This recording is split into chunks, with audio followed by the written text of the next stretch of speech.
In this video, we will take a look at the test case library. We will talk about the general library usage, the reuse of steps, actions, and etc., and creating requirement coverage with a two-window drag-and-drop solution.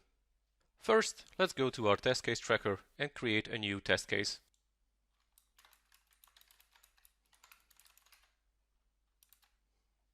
Open our new test case and start editing.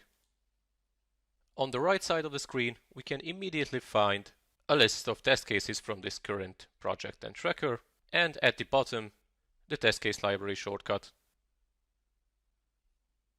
While the test cases on the top refer to our current project, the test case library itself can be cross-project. With this, we can further cut down on redundancy and our workload. Let's look for our test cases in the library. If I select one of them, all the steps, pre-actions, and post-actions will be listed at the bottom half of the screen. Let's reuse our pre-action by clicking on the pre-action tab and click on Add Field. Now we are presented with two options. We can either just copy it or use it as a reference. When using it as a reference, any changes made at the original test case will be reflected in the current test case as well. For now, let's just copy it. Now the pre-action is filled out from our other test case. Another method is to drag and drop it. Let's demonstrate that with the post-action field. Next, let's do the same with the test steps. And first, let's drag and drop the first test step into our current test case.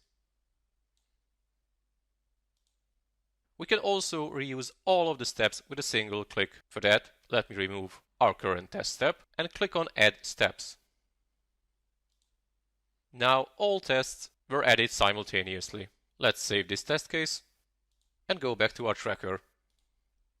Now I will open our system requirements in a separate browser tab. This way I can demonstrate the two-window drag-and-drop method of connecting a test case to a requirement.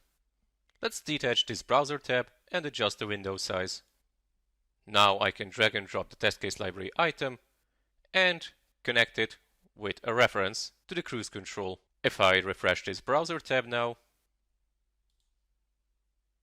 our new test case shows that it verifies the cruise control requirement.